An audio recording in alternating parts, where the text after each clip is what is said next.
Hi, I am Dr. Veerendra Mudnoor, consulting orthopedic surgeon with Apollo Spectra Hospitals, Kondapur, Hyderabad. I am specialized in joint replacement and arthroscopic procedures of the knee, hip and the shoulder.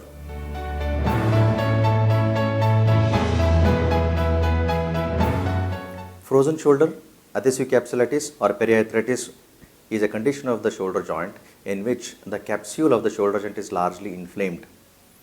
Shoulder is a ball and socket joint. If you look at the shoulder joint, it is made up of two important bones.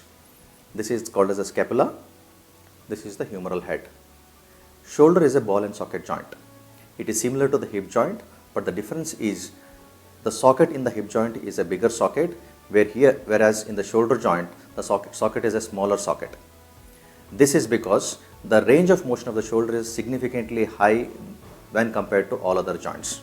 So, the stability of the shoulder is largely from the muscles which are surrounding the shoulder joint. This is the capsule covering the shoulder joint. Since the socket is small, it is covered by a large capsule, and this capsule, because of any injury, can get inflamed.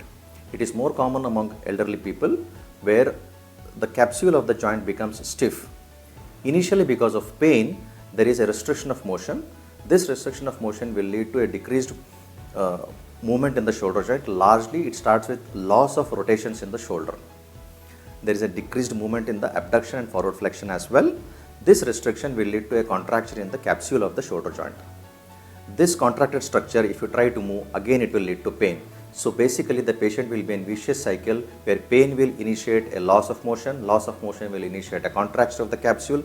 This contracted capsule, which is tried to move, will again lead to pain. So to come out of this, initially the patient is evaluated with the basic X-rays and MRI scans. X-rays are largely normal. MRI will usually show a significant inflammation of the capsule and the subacromial space. The bursa in the subacromial space is called as the subacromial bursa. Even that is getting inflamed in this condition. How do we manage a frozen shoulder? The non-operative treatment of the shoulder will usually involve rest, non-steroidal anti-inflammatory drugs and physical therapy. Here the patient is asked to improve the passive range of the motion with the help of a physiotherapist.